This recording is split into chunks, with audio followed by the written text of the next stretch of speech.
Silakan duduk teman-teman saudara. I hope you guys in great shape. Semua sehat?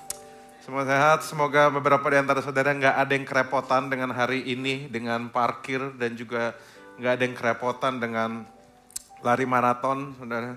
Ada yang sempat lari maraton tadi pagi? Nggak semua ya, biasanya lari dari kenyataan biasanya gitu kan ya.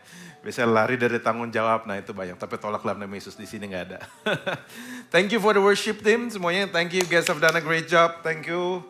Terus thank you for all the broadcast dan semua yang udah melayani yang terbaik, thank you.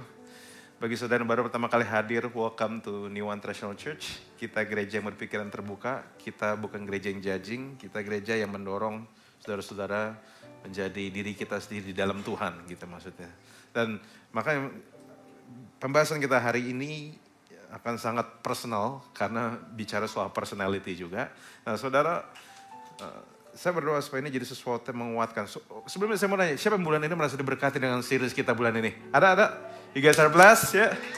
Thank God. Minggu lalu Pastor bicara powerful sekali tentang ability. Dan 2 minggu lalu Pastor Chris bicara tentang heart, tentang bagaimana kita punya hati untuk melakukan sesuatu. Dan 3 minggu lalu saya lagi bicara tentang karunia-karunia roh, saudara. So, hari ini saya akan start dari satu cerita. Saudara gini, bagi saudara yang senang berteman, saudara mungkin ini menarik perhatian saudara. Kenapa? Karena fase pertemanan setiap orang itu menarik. Tahu? Kenapa? Karena saya tahu, mungkin some of you mungkin ada di fase ini, atau beberapa saudara sudah lewat dari fase ini. Saudara perhatiin nggak? Ada teman-temanmu yang pada waktu muda, pada waktu SMA, pada waktu kuliah, mereka suka punya teman banyak banget. Tapi pada waktu mereka lebih dewasa, circle mereka mengecil. Ada yang pernah lihat? Beberapa saudara mungkin ngalaman seperti itu. Mungkin saudara lagi di fase pertemanan yang banyak. Mungkin saudara sudah mulai di fase di mana pertemananmu mengecil. Di mana fase di mana yang dulu kamu mungkin bisa nongkrong sama setiap orang, satu sama lain. Tiap malam kamu club hopping, istilah gitu. Tapi begitu kamu udah di fase tertentu, tiba-tiba kamu sadar. Kayak di rumah lebih enak. Kayak di rumah lebih nyaman. Atau nongkrong sama teman-teman yang sayang sama kamu doang. Ada yang pernah udah di fase itu? Ada saudara? Ada? Kita mulai menjadi jompo remaja ya. Remaja jompo ya. Sudah mulai kayak gitu. Tapi saudara tahu gak? Itu ada masuk akal. Kenapa? Gini, pada waktu saya melihat pertemanan teman-teman yang lagi lebar-lebar ya. Istilahnya social butterfly. Nongkrong di sana sini dan sebagainya. Saya menemukan bahwa untuk bisa maintain pertemanan sebanyak itu membutuhkan waktu yang tidak mudah. Membutuhkan tenaga yang tidak mudah. Dan butuh dengan segala hormat, kamu harus sedikit bermuka-muka. Kamu gak bisa selalu jadi dirimu sendiri. Kamu kadang ada momen yang orang-orang yang tadi kita gak suka pergi ke satu tempat, terpaksa kita pergi ke tempat itu demi bisa pertemanan dengan mereka. Dan mungkin itu yang saudara alamin dulu. Tapi perhatiin gak? Pelan tapi pasti. Saudara lama-lama capek dan mendingan nongkrong sama yang itu aja. Karena pada waktu kamu muda, saya tahu di sini banyak yang muda. Ini bukan nubuatan, tapi mungkin some of you relate. You strive to be accepted. Kau pengen diterima. Pada waktu SMA, kau pengen masuk geng yang paling keren gitu. Pengen masuk geng yang paling top gitu. Yang isi cowok ganteng atau cewek cakep gitu. Tapi pada waktu terus-menerus kau melakukannya, as you grow older, enggak itu ada. Saudara makin dewasa dan hidup makin menyebalkan, cicilan makin banyak, kau menyadari gajimu lebih kecil daripada pengeluaranmu dan lebih kecil daripada gaya hidupmu, kau menyadari hidup ternyata lebih sulit. Dan kau menyadari bahwa ternyata kamu itu lama-lama capek bermuka-muka. Udah ada yang pernah ngalamin kayak gitu? Capek, semua ada kayak gini. Iya, that's me pastor, that's me. Iya. Capek bermuka-muka dan akhirnya kamu sadar, kayaknya gue nongkrong sama teman-teman bisa jadi diri sendiri aja deh ya. Saya nongkrong sama orang-orang yang dia-dia aja deh. Akhirnya, perhatiin gak? Makin senior umurnya, teman-teman makin gitu-gitu aja. Kenapa gitu-gitu ya? Karena tampaknya orang model gitu yang bisa terima kamu. Dari awal circle kamu besar, tapi makin lama kecil. Kenapa? Simple, saudara. Kalau saya bisa lihat fenomena ini, saya cuma mau pakai satu kalimat yang akan membantu kita mengerti. Being fake is exhausting. Menjadi palsu, itu melelahkan. Makanya awal-awal saudara masih kuat. Tapi pada waktu kehidupan makin lama makin berat, saudara menyadari, kayak gue gak kuat. Aku jadi diri sendiri aja. Nongkrong pelan-pelan di rumah aja. Dulu masih seru kemana-mana. Sekarang kayak di rumah ASEAN, wifi kenceng nonton. Udah cukup gitu. Capek akhirnya. Jadi dulu parfumnya mahal, sekarang parfumnya fresh care gitu kan. Kayak siapa yang udah remaja jompo di sini kan? Udah mulai tuh kan, oh hidup Dustin, dia bentar lagi jadi brand ambassador minyak telon gitu akhirnya. Parfum kita berubah jadi minyak telon gitu maksudnya. Dan akhirnya maunya tidur, capek, orang dugem, misalnya duduk gemeteran, misalnya gitu di motor dan sebagainya, capek. Ngapain sih lu di situ? Sekarang lagi mikirin mau nabung gimana ya. Jadi poinnya kayak gitu. Kenapa saya bahas hal ini? Karena sebenarnya itu bukan berasal dari mana-mana, tapi sebenarnya kebencian saudara atas fakeness, ketidaksukaan saudara atas sesuatu yang fake, itu bukan berasal dari mana-mana. Itu bukan karena saudara sensi, tapi karena itu berasal dari Tuhan. Tuhan menciptakan saudara dengan tujuan. Tuhan menciptakan saudara bukan dengan apa-apa. Tuhan menciptakan saudara dengan sebuah desain yang sangat unik. Sehingga saking saudara unik ya, saudara merasakan kalau gue palsu, gue ngerasa aneh dengan diri gue sendiri. Jadi memang karena Tuhan menciptakan saudara dengan sesuatu yang sangat indah. Dan ingat saudara, hanya karena kita gak ngerti bukan berarti itu gak ada. Nah, Efesus 2:10 versi New International Version mengatakan, for we are God's handiwork, created in Christ Jesus to do good works, which God prepared in advance for us to do. Saudara dan saya diciptakan dari tangan itu. Saudara ada kata handiwork, memberi kata bahwa pakai tangan dibuatnya. Saudara kalau saudara ingat kitab Kejadian, Tuhan itu nyiptain saudara ibarat dengan tangannya, gak dengan perkataan. Makanya saudara, kalau saudara senang nonton, oke, saudara kalau senang kesenian tanah liat, saudara tahu nggak bahwa nggak ada orang yang tangannya sama, hasilnya nggak ada yang sama. Kalau saudara ada yang senang nonton Ghost di sini, udah ketuaan saya tahu, itu film tua banget. Tapi kan kayak sok-sok Demi Moore tanah liat gitu kan, so nggak ada yang ngerti ya. Ya udahlah, it's fine. Yang om-om yang ngerti di sini, yang mudanya Ghost apaan tuh ya? Pastor, saya tahu Ghost, hantu yang baik, bagus, oke. Mau ketawa bingung ya? Oke, it's fine. So, nah, faktanya gini, uniqueness, keunikan adalah sebuah fakta kehidupan. Saudara bisa ngeliat kiri kanan, gak ada yang sama. Walaupun mirip tidak berarti sama. Betul apa enggak? Dan saudara bahkan Pastor Robert cerita bahwa beliau punya 3 anak. 3 anak ya beda-beda semua.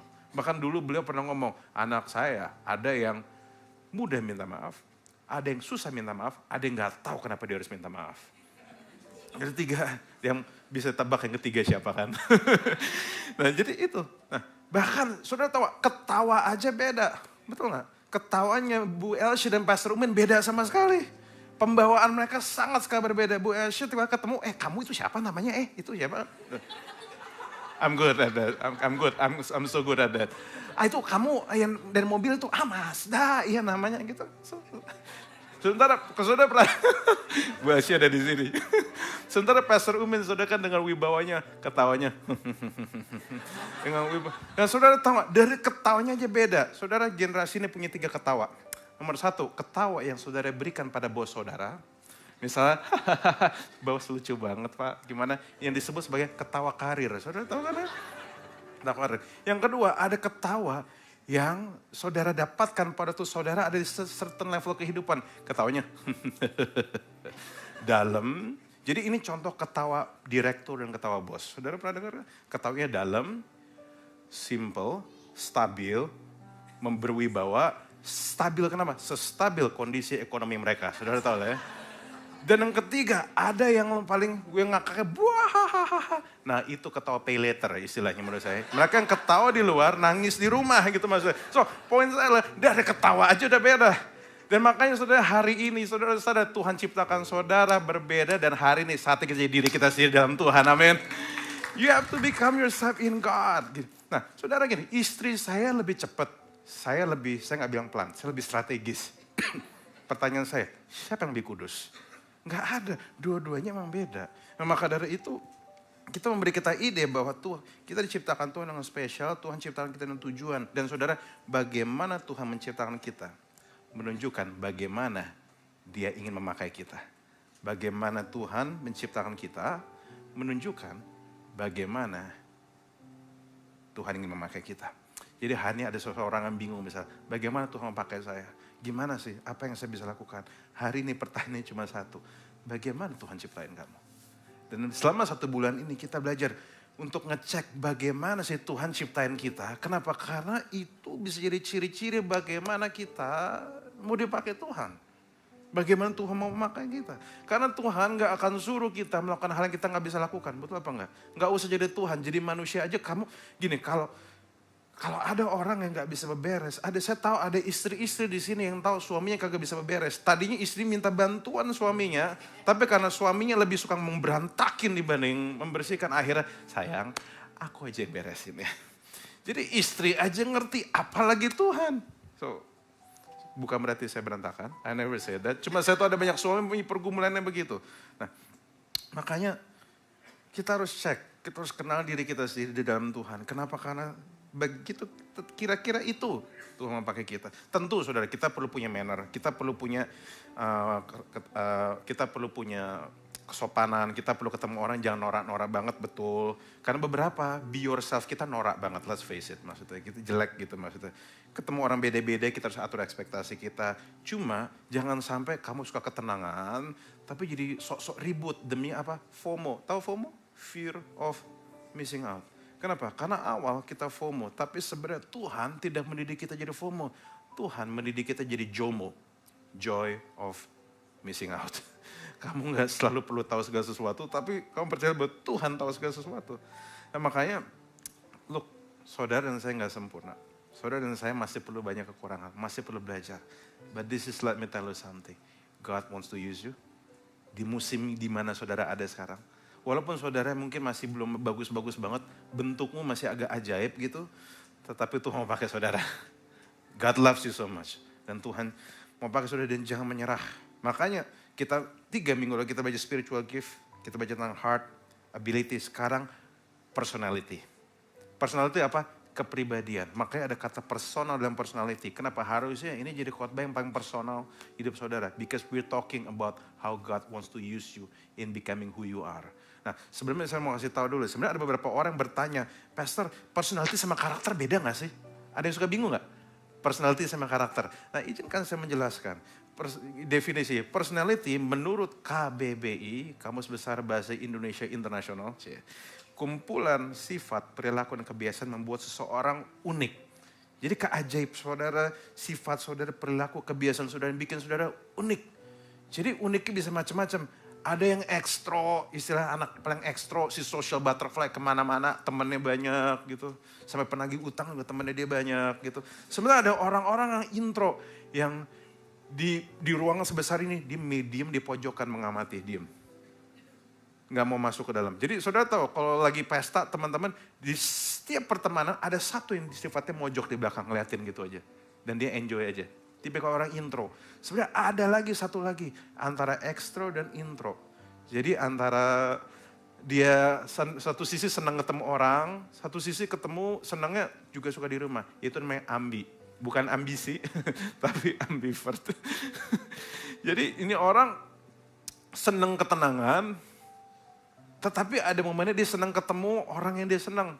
Asal gak bodoh gitu orangnya gitu. So ada orang kayak gitu, namanya ambivert. Nah tapi bedanya sama karakter apa? Beda. Karakter adalah, ya slide-nya boleh, sifat moral atau etika yang tercermin dalam kehidupan sehari-hari. Jadi keyword sih kejujuran, integritas, kesetiaan, keberanian, kerajinan. Jadi karakter adalah sesuatu yang kita bangun, kepribadian adalah sesuatu yang kita terima.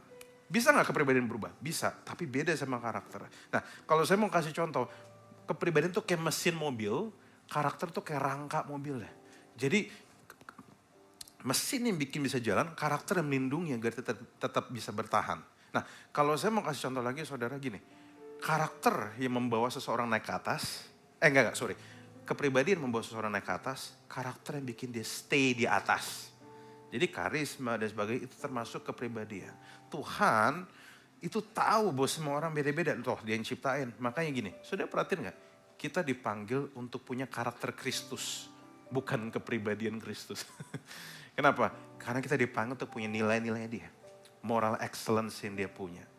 Sifat-sifat keberaniannya, sifat-sifat imannya. Yang tercermin, integritasnya, konsistensinya, keberaniannya, kehidupannya. Tetapi yang kita kejar karakter Kristus, tapi kepribadian kita bisa jadi apa aja. Sesuai yang Tuhan ciptakan kita. Karena saudara tahu, kalau mau ditanya, saudara, ini saya secara personality saya agak aneh. Saudara. Kalau anak sekarang, itu istilahnya saudara tahu nggak? Ada istilah phlegmatic, kolerik, yang separatik, apalagi tuh yang bombastik, atau whatever yang tik-tik itu. Saya sebenarnya kalau ditanya, saya masuk salah satu personality yang nggak aneh. Jadi, nah tapi ntar Erik akan jelasin lagi, bahwa saya tuh masuk temperamen yang sebenarnya antik aja gitu, jadi makanya saudara nggak bakal temu Ragu Lewi di mana-mana. Emang orangnya antik aja gitu. Nah, kenapa? Karena gini. Dan di Alkitab pun orangnya macam-macam, saudara. Hatinya bisa sama, cinta Kristusnya sama, tapi orangnya beda-beda. Contoh, Petrus. Saudara tahu Petrus? Petrus ini nama bukan singkatan. Ada orang suka singkatan. Petrus itu penembak misterius. Oh itu terlalu tahun 98. Oke, I know. Ada yang pendek terus. Teman-teman saya tukang jahat banget orangnya. Enggak, saya tahu teman-teman saya Petrus pada tinggi-tinggi semua. Kalau minimal nggak tinggi badan, tinggi hatinya. Petrus itu cenderung mengarah ke sanguin. Orangnya aktif, nyeplos, impulsif. Dia ngomong dulu baru mikir gitu. Pernah ketemu orang kayak gitu? Ngomong dulu baru mikir. Yes, itu saya pastor. Oke, of course. Terus ada Musa, mellow, lemah lembut, reaktif orangnya. Emosi, sensitif. Paulus, nah ini makhluk kolerik gitu maksudnya. Fokus sama capai tujuan, tegas bahkan sempat galak gitu. Kasian banget dia tuh maju kayak nggak. Kalau orang harus nyetir gas rem, dia nggak ada remnya blong, dia gas terus gitu. Ada juga Abigail, pragmatic, dia easy going, she laid back. Ini istri keberapanya Daud gitu, dia perjanjian lama gitu. Cinta damai. Dia mampu deeskalasi konflik antara Daud dan Nabal. Saudara tahu cerita Daud dan Nabal ya di kitab Perjanjian Lama? Tahu? Baca Alkitab semua. Wow, so proud of you guys. Jadi temper itu macam-macam. Personal itu macam-macam. Saudara tahu nggak? Ini saya mau cerita aja. Di persiapan di WhatsApp group Relief Conference saya juga ngeliat personality yang beda-beda. Tempernya beda-beda. Ada yang ada yang sabar, tapi banyak kan naik darah cepetan.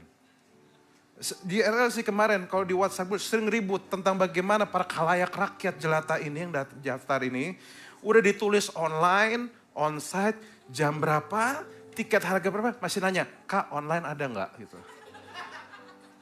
Nah itu tuh ngamuk tuh situ kan. Akhirnya itu semua udah ditulisin segede-gede dosa tulisannya masih nggak dibaca juga gitu. Maka ada satu lagu. Temper semua pengurus RLC, tinggi sekali. Tinggi banget. Ya mau ketawa boleh juga sih, mau tepuk tangan gak dosa sih. But anyway, tapi poinnya adalah gini, sebenarnya ini bukan soal, mungkin ini kan cerita zaman dulu, kolerik, melankolis dan sebagainya. Kalau menurut istilah ini, saya masuknya agak aneh, phlegmatic kolerik sebenarnya. Jadi saya kalem, tapi satu sisi drive saya kenceng. Jadi kesannya lucu ya, satu sisi drive-nya kenceng mau maju terus, tapi satu sisi chill orangnya gitu. Ya, poin saya gini, saya bukan mau bahas soal itunya. Sebenarnya saya butuh sedikit pandangan seorang psikolog sekaligus. Jadi di ruangan ini ada seorang psikolog yang mengasihi Tuhan, dan dia cinta Tuhan banget, dan dia akan ngejelasin sebenarnya itu tentang personality itu tidak semua bisa dibuktikan. Tapi dia akan share ada satu bagian dari riset personality yang paling bisa diterima oleh para ilmuwan gitu. Jadi dia akan ngejelasin bagi kalau teman-teman dan saudara mau iseng ngecek mungkin ke website yang ini aja. Saya undang teman saya Erik Sucitra, makhluk gaib. Silakan, Erik maju. Kamu tolong jelasin sedikit tentang big personality. Yuk silakan. Be patient, sabar. Ya udah. Orangnya emang gini. Ya udah. Jelasin. Oke. Jelasin jadi aja. Anda mojok di sini aja. Saya mojok di sini, ente ngomong, selesai gue balik lagi ke situ. Oke. Nanti saya jelaskan itu termasuk kepribadian mana ya. Oke. Ya, saya muncul lagi teman-teman kalau udah topiknya sedikit mengarah ke ya psikologi begitu, saya muncul batang hidungnya. Nah, mungkin bisa ditampilkan Big Five Personality.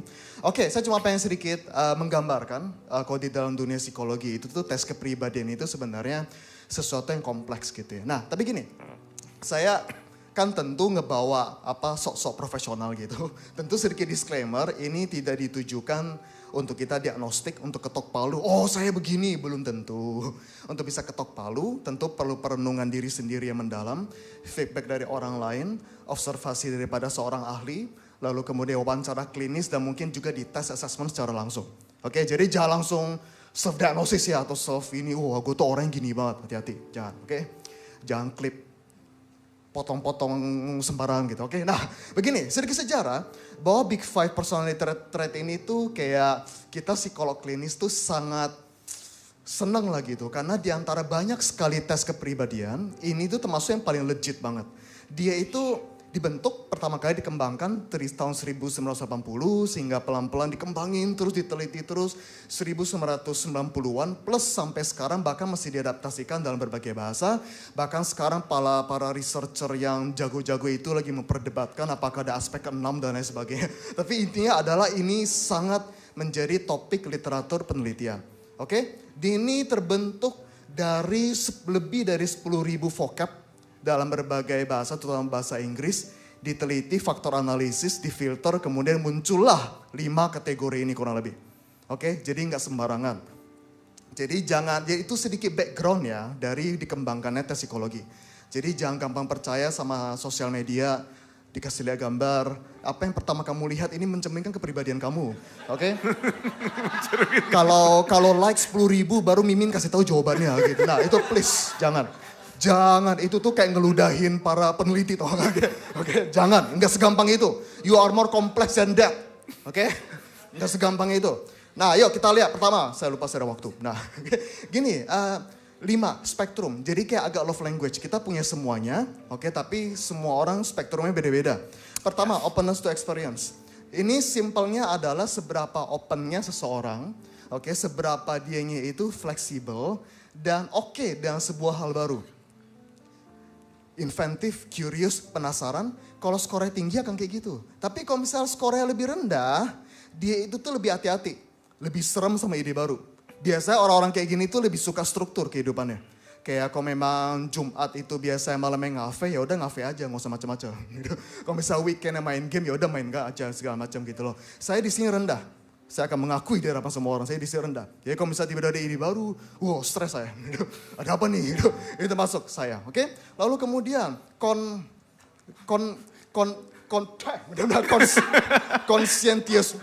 conscientiousness, dia itu kalau gampangnya adalah semakin tinggi dia teliti.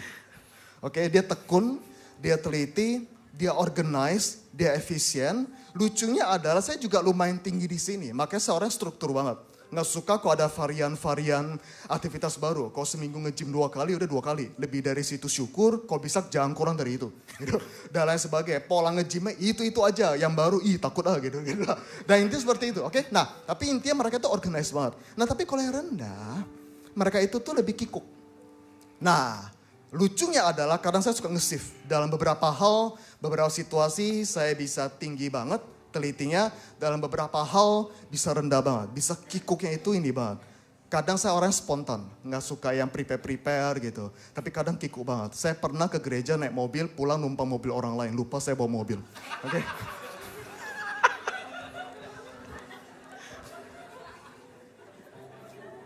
Saya bikin pendeta ketawa jongkok tuh achievement.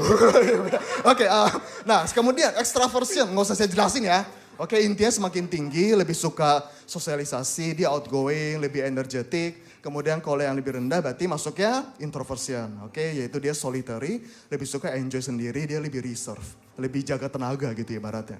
Karena dari sana sudah minus. Nah, kemudian agreeableness. Simpelnya semakin tinggi, dia itu tuh semakin secara sosial dapat dinilai baik.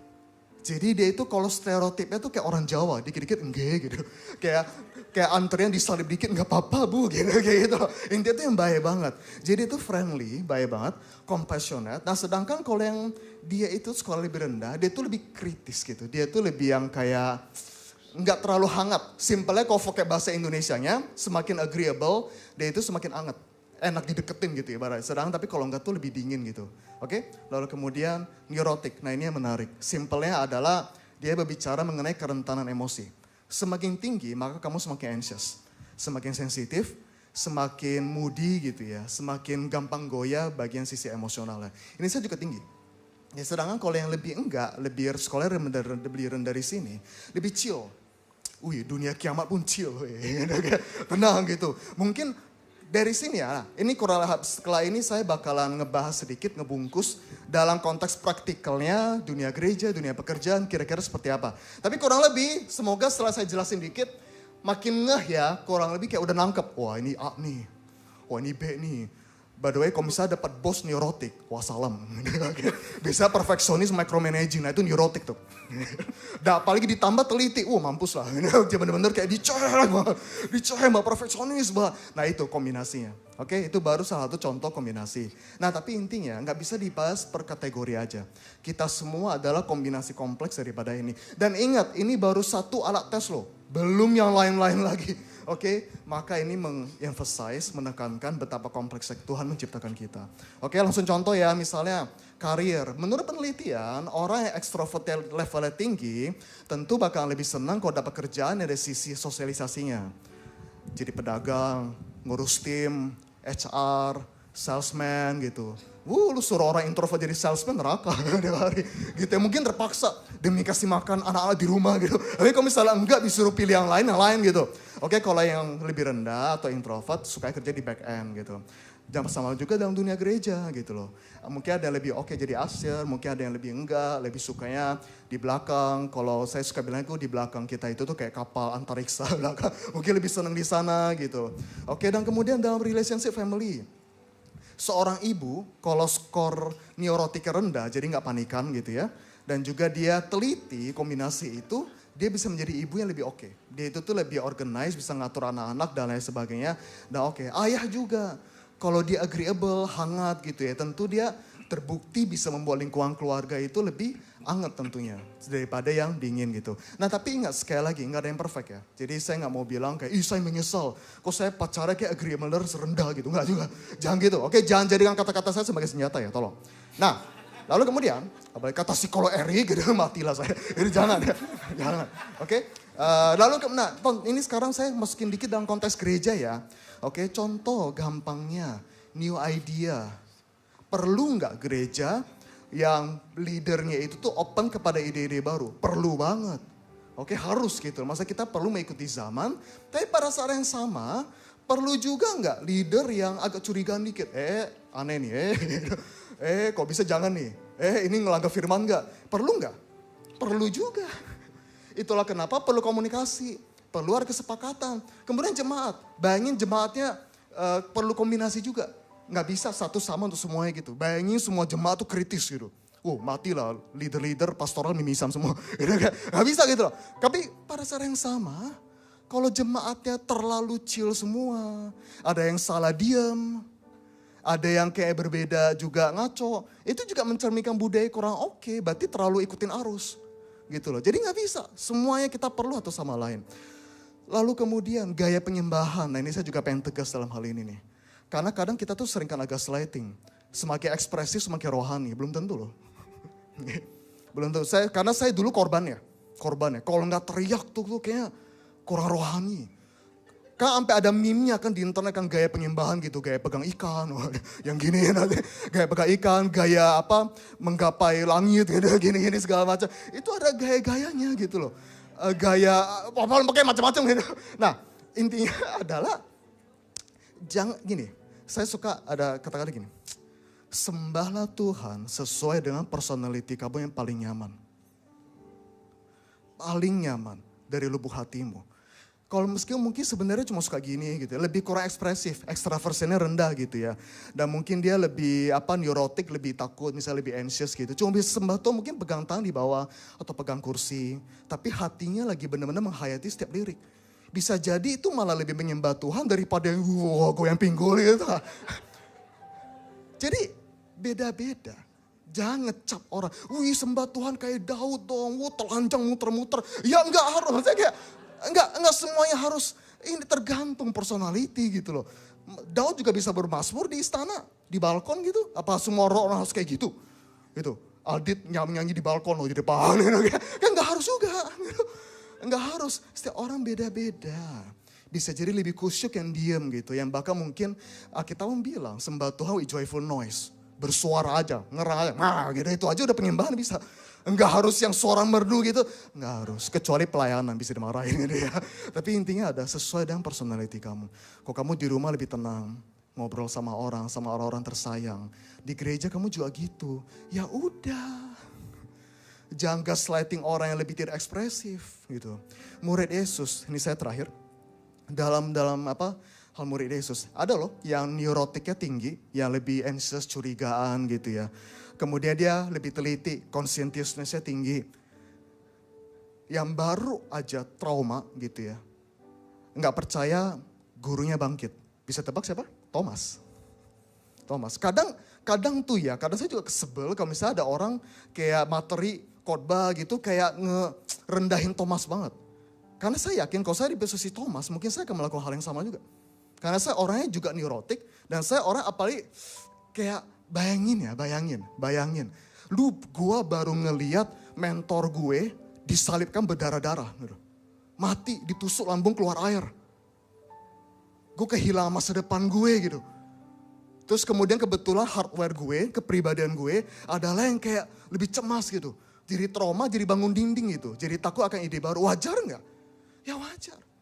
Justru, nah ini menariknya. Terus kan kadang kita mikirnya, loh berarti kepribadian itu lebih jelek dong? Enggak. Nah ini saya yakin hamba-hamba Tuhan akan setuju dengan statement ini. Seringkali yang imannya paling kuat datang dari mereka yang skeptik terlebih dahulu. Berapa banyak orang teolog, berapa banyak orang peneliti Alkitabiah, itu awalnya skeptis dulu. Dulu saya skeptis, saya pernah ateis, saya pernah gak percaya Tuhan, saya pernah benci Tuhan. Tapi sekarang karena kasih karunia Tuhan, iman saya lebih kuat dari sebelumnya. Karena dibuktikan salah sama Tuhan. Gitu loh, jadi beda-beda. Maka sebagai statement penutup, bahwa semua orang perlu, kita semua perlu satu sama lain. Statement penutup saya ada, this is the home for dynamic people. Saya cerita begini, bukannya kita jadi ngebandingin, jadi comparison. Wah ternyata saya kebetulan spektrumnya di sini lebih jelek segala macam. No. You are complex. Kita bisa saling ngerti, nggak saling gemes lagi gitu ya. Saling gemes wajar gitu, tapi lah ujung-ujungnya kita saling ngerti, saling mengisi, saling melengkapi. Ingat, harmony over perfection, maka personalitimu berbanggalah. Jadi incer strength-nya, weakness-nya selalu proses dalam kasih karunia Tuhan. Oke, itu aja dari aku. Thank you. Thank you so much Rick, thank you. Tidak semua orang perlu nyanyi seperti Daud di balkon. Kenapa? Karena jangankan balkon, rumah aja gak punya. Oke lanjut lagi saudara, oke. Poin hari ini sebenarnya kalau ditanya pandangan praktis dan sebagainya, sebenarnya cuma satu. Terima dirimu sebagaimana Tuhan menciptakanmu. Tuhan tahu siapa kamu. Mungkin kamu gak selalu tahu siapa dirimu, tapi Tuhan tahu siapa kamu. Makanya punya hubungan dengan Tuhan kemungkinan besar adalah hubungan terpenting kamu miliki. Kenapa? Karena di situlah kamu kenal siapa dirimu. Ada satu perenungan yang menarik dari cuma satu ayat sih, Matius 5:13. Kita tahu sering ayat ini. Nah, tentu ayat ini saya tahu konteksnya seperti apa. Dan hari ini yang saya mau bahas cuma garamnya doang. Kamu udah garam dunia. Garam itu menjadi tawar dengan apakah ia diasinkan. Tidak ada lagi gunanya selain dibuang dan diinjak orang. Kita tahu semua ayat ini bicara tentang pengaruh. Tapi saya mau ajak kita merenungkan soal garam, saudara. Kenapa? Karena gini, kita dipanggil jadi garam. Ciri paling signifikan bagi garam itu adalah rasa asin. Betul ya? Nggak ada garam yang nggak asin. Kalau bukan asin, dia pasti bukan garam. Dan kalaupun dia mirip garam, kalau nggak asin, ya dia bukan garam. Garam itu macam-macam, ada sea salt, rock salt, pink Himalayan, dan apapun. Garam itu macam-macam, bahkan beberapa garam lahir. Kalau misal tukang nasi goreng, lahir dari keringat pemasak nasi gorengnya. Jadi setiap garam itu beda-beda gitu. Tapi garam itu signifikan, saking signifikannya, sebenarnya dia tidak tergantikan. Saudara. Kalau mau cari bahan yang rasa asin, dia nggak bisa digantiin apa-apa. Nggak mungkin kita ganti dengan, aduh garamnya kurang, kasih gula gitu. Nggak mungkin banget. Gini, garam harus puas dengan dirinya dan harus puas dengan perannya. Tidak semua hal garam bisa lakukan. Karena dia tidak dipanggil untuk bikin manis. Yang dipanggil bikin manis itu gula dan janji manis beberapa di antara Anda. Itu yang bikin manis. Tapi garam gak dipanggil bikin manis. Dia dipanggil untuk bikin asin. Dia gak bisa manisin, cuma bisa asinin.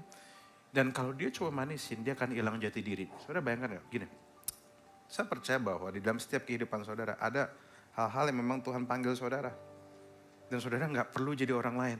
Gini, bukan berarti saudara nggak pernah iri ya. Kita semua pernah hadapin namanya self-identity complex. Bahwa kita merasa kurang, karena kita merasa kita agak kurang outspoken. Jadi kita ngerasa kita kurang leadership gitu. Kayaknya kesannya leadership itu mulut besar gitu. Terus jadi membuat kita merasa insecure, tapi masa Tuhan tahu persis siapa yang dia ciptakan. Saudara kalau ditanya pada sekitar 10 tahun yang lalu, 15 tahun lalu, leadership itu identik sama orang yang besar mulutnya, karismatik dan sebagainya.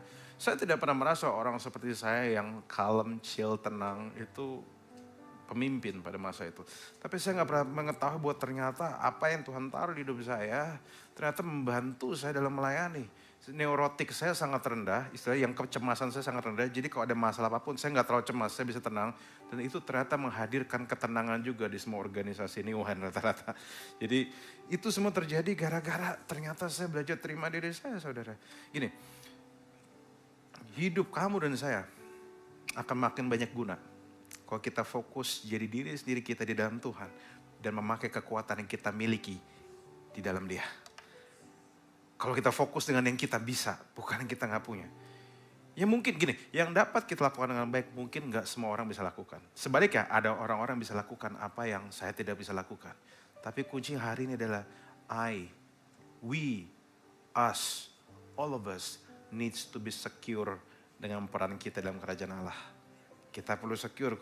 Karena kalau misalnya kita insecure, kita akan jadi sulit juga.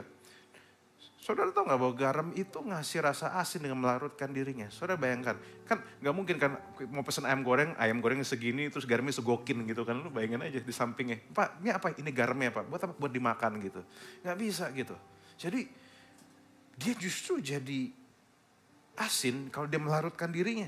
Dan justru dia berdampak walaupun dia sedikit. Saudara tahu gak, garam itu minoritas di dalam sebuah masakan. Bayangkan kalau garam itu mayoritas misalnya. Itu asinnya sampai pahit saking asin-asinnya.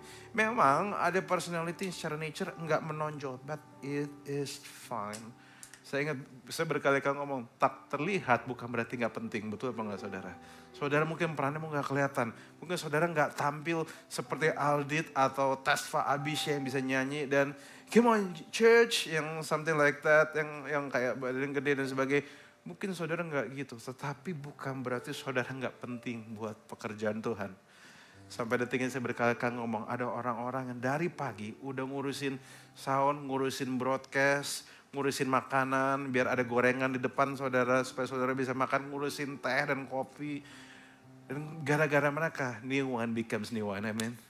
Jadi tolong, kalaupun peranmu mungkin bukan jadi seorang worship leader, singer, jangan khawatir. Memang gak semua saudara punya gift di situ juga.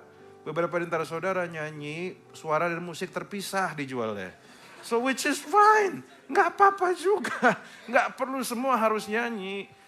Walaupun gini, soalnya suara falas itu diterima surga, tapi dia tidak selalu diterima sekelilingmu. Yang penting surga terima, amin. Yang penting yang kita cari kesukaan Tuhan, bukan kesukaan sebelahmu. Saya tahu ada orang-orang yang nyanyinya amin, you are forever. Suara ngejazz banget lah, you are forever in my life, forever gak tahu kemana. But somehow surga senang sama suara itu, walau sebelahnya gak suka. Kalau sebelahnya gak suka, itu urusan kamu sama Tuhan. Tuhan aja senang, siapa ente yang gak suka gitu maksudnya. Maka garam akan bermakna jika dia kontribusi, saudara. Gini, ada satu statement yang saya mau bagiin. Kamu gak cuma dipanggil buat numpang lewat hidupmu. Kamu dipanggil untuk melayani, memberi makna, melebur dengan jadi dirimu sendiri di dalam Tuhan. Dan untuk kemuliaan Tuhan. Kita gak dipanggil untuk cuma numpang lewat. Jadi pelengkap penderitaan. Hanya jadi kerak, sambel gitu maksudnya. Atau apapun. Tapi saudara dan saya dipanggil. Punya tujuan. Untuk melayani Tuhan. Memberi makna, melebur dengan siapa dirimu. Kadang, seperti Eric bilang, tidak ada temperamen yang jelek semuanya. Tuhan yang ciptakan semua dan semua ada kebutuhan masing-masing. Saudara tahu gak, ada satu, orang yang agak psikopat. Tahu istilah psikopat yang sering saudara film itu psikopat banget tuh orang. Ternyata dia cocok jadi CEO saudara. Kenapa? Kekejaman dia bisa menggenerate begitu banyak uang walaupun saudara menderita di bawah pemerintahannya dia. I know, but itu. Dan kuncinya adalah hari ini. Bisa gini, Tuhan terima saudara, Tuhan terima saya. Bisa gak Anda terima diri Anda sendiri? That's the question. Can you accept yourself seperti Tuhan mengasihi saudara? Bisakah saudara menghargai diri saudara seperti Tuhan menghargai dan menerima saudara sebagaimana adanya? Bisakah saudara lebih secure dengan peran yang Tuhan titipkan pada hidupmu walaupun mungkin tidak seperti yang kamu harapkan? Saudara dulu, kalau misal saya itu dari awal, pada waktu saya jadi hamba Tuhan, struggle saya dulu di situ. Tuhan, saya mau jadi hamba Tuhan seperti apa? Nomor satu, bagi saudara tahu, saya gak suka teriak-teriak, saudara. Dari kecil udah keseringan diteriak di gereja. Saudara, kalau gak bertobat, mati, diteriakin. Dan saya berpikir, saya kan gak bisa teriak.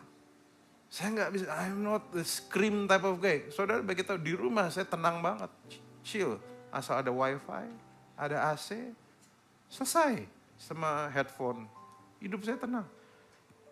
Dan pada waktu itu tiba-tiba saya berdoa. Apalagi pada waktu itu gini. Pada waktu Tuhan kasih dorongan saya jadi hamba Tuhan. Saya tuh struggle luar biasa saudara. Kenapa? Karena bagi saya, mohon jadi hamba Tuhan. Aku sudah menderita. Kenapa kau bawa aku ke kolam penderitaan ini lagi Tuhan. Apalagi pada masa itu Pastor Christopher Tapiheru. Waktu itu lagi rame banget gitu kan. Lagi kemana-mana. Ya sampai sekarang beliau rame. Tapi dulu juga beliau juga lumayan rame. Saking ramenya akun satir ngikutin dia. Kan saya mikir Tuhan, saya kan bukan tipe yang kayak gitu Tuhan, tipe khotbah yang kayak seperti dia yang gue gak tahu lagi kalau misalnya Yesus gak hidup di hidup gue gak tahu lagi. Udah tahu gak?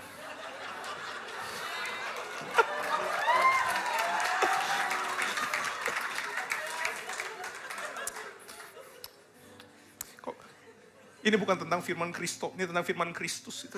I cannot be like him. Saya coba pada iseng di kaca, gue gak tahu lagi, kok jijik ya kelihatannya, kok jijik.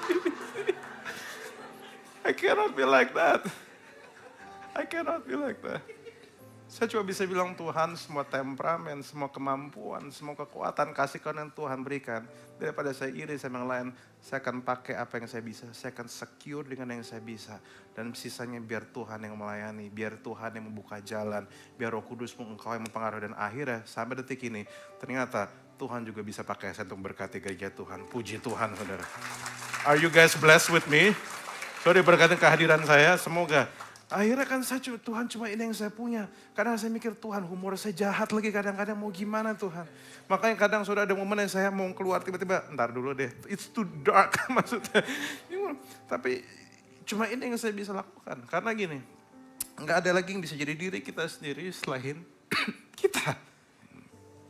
So, hari ini bagi saudara yang minder, bagi saudara yang merasa struggle dirimu sendiri. Saya cuma mau kasih tahu, mungkin saudara gak selalu confident dengan dirimu. Tapi Tuhan confident dengan Anda. Tuhan tahu siapa diri Anda. Dengan kuasanya dia, pada waktu dia taruh kuasa di hidup, dia tahu persis Anda bisa jadi apa di dalam dia. Tapi kuncinya, jangan, gini, orang namanya gini, saudara gini, namanya orang membangun kehidupan dia bersama Tuhan, bisa nyasar.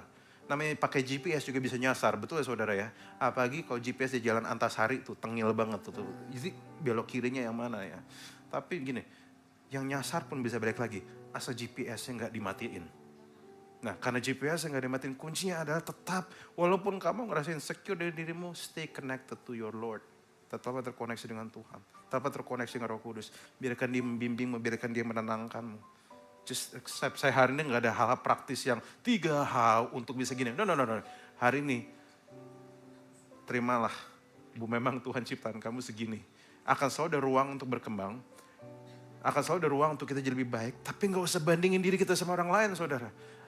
Gini, saya paling gak suka sama satu statement di thread atau di mana yang umur berapa kamu udah bisa punya 100 juta gitu kan maksudnya. Pernah gak sering dengar statement itu? Menurut saya nyebelin. Umur 25 harusnya dapat 100 juta. 23 udah 100 juta. Bro, ada orang-orang di ruangan ini yang belum lahirnya udah dapat 100 juta masalahnya. Jadi kamu, poin saya adalah gini, start orang beda-beda. Daripada kita iri sama pergumulan orang, siapa orang, struggle orang, privilege orang lebih baik. Kau lurus, lempeng, dengan jalur yang Tuhan titipkan padamu. Belajar nggak apa-apa dari orang lain, asal jangan sampai membuatmu kehilangan dirimu. Kalau memang kamu bukan orang yang senang rame-rame, just be who you are. Di rumah aja, lebih murah juga soalnya kan. Soalnya ya sambil jalan-jalan ke sana kemarin kan duit habis juga. Jakarta itu jajanannya banyak saudara. Jadi ya. Dan kalaupun kau terima kehidupanmu, saudara akhir terima diri saya. Enggak semua orang bisa terima saudara juga. Remember, kita bukan Indomie goreng saudara. Yesus aja ditolak. Apalagi Anda dan saya. So it's fine. Kalau ada, saya udah berapa tahun terakhir berdamai dengan ya tidak semua orang bisa terima saya sebagaimana adanya, which is fine. Karena ya mungkin saya bukan tipikal orang yang, saya kan gak kayak gitu seperti ibu saya, Ibu Lea Sutanto kan, hey gimana kabarnya gitu. Saya kayak, hey how are you? Kadang beberapa, kemarin Ibu Love, Lia ngomong sama saya, muka jangan flat-flat banget kali pas di foto. Muka saya kan rata gitu kan ya saudara. Jadi ya, tapi kalau, ya mau gimana gitu maksudnya. Saya cuma bisa bilang, Tuhan yang ciptain saya tahu siapa diri saya. Dan Tuhan yang sama tahu siapa dirimu. So I will become the best version of myself. You should become the best version of yourself. Jangan langsung be yourself juga selalu. Kenapa be yourself? Kita kadang jelek juga saudara. Kalau adat kita kadang jelek juga. No, be the best version of yourself.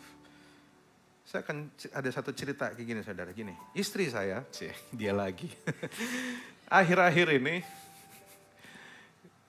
gini, saudara tahu setiap orang punya background yang berbeda. Istri saya itu tipikal suka pakai baju yang gelap saudara. Istri senang sekali pakai baju yang gelap dan sebagainya. Dan dia, saudara perhatiin dia senang pakai jaket, apa gelap, pokoknya dark. Orang tuh gak selalu tahu bahwa Helsa Lewi ini istri Ragu Lewi, gak selalu orang tahu gitu maksudnya. Nah suatu saat dia iseng-iseng, dia cek di website tentang teori warna kulit seorang. Jadi ternyata website cerita bahwa ada warna kulit seseorang itu ternyata menentukan warna yang dia bisa pakai untuk bajunya dia. Jadi ternyata di luar dugaan dia berpikir bahwa bajunya dia harus boleh gelap dan sebagainya. Ternyata baru diketahui kulitnya dia harus baju warna-warni banget. Baju yang warna paling cocok dia harus shocking pink, merah banteng, neon, birunya biru yang muda, semudah-mudahnya sampai shocking blue. Jadi dia gak bisa gelap lagi. Lipstick harus merah semerah darah gitu maksudnya. Kalau gak dia pucat warnanya. Dan dia bilang, ternyata aku warna kayak gitu. Dengan ketawa saya bilang, ayo mau pilih ya mau yang kamu suka. Apa yang benar menurut kamu? Dan poin saya adalah gini, kayak kita akan selalu punya pilihan. What we like and what is right. What we like, mungkin kita sukanya minder. Kita sukanya pengen jadi seperti orang lain. Tapi what is right? Kalau kita belajar percaya Tuhan. Kita belajar untuk terima. Misalnya memang agak antik kayak gini ya udah. Satu sisi terbuka untuk pembelajaran baru. But at the same time kita menerima bahwa personality kita emang begini. Saya tahu di sini ada yang suka jokes-jokes receh saudara. Dan emang satu gereja kayak receh semua gitu ya. But ya udah just accept it. Karakter Kristus tetap dibangun. Tapi personality ya udah. Jadi kenapa? Karena ini yang saya percaya saudara. Pendapat Tuhan gak pernah salah. Pada waktu saya gini, handphone saya sesering apapun saya ngulik, tetap aja handphone saya gak selalu paling tahu paling banyak. Yang tahu paling banyak itu pencipta handphone saya. Sama, hidup kita gak selalu tahu banyak, tapi yang paling tahu hidup kita adalah pencipta kita. Makanya yang paling tahu, memang Tuhan. Kita dipanggil untuk jadi diri kita sendiri, sambil menghidup nilai moral Kristus di dunia ini.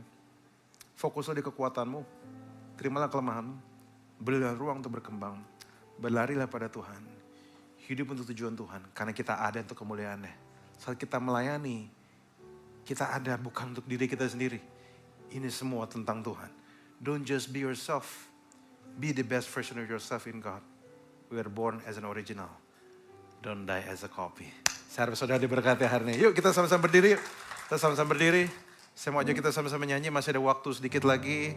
Ada satu lagu yang saya rasa cocok untuk hari ini. Silakan dayang-dayang saya, tim worship dan singers.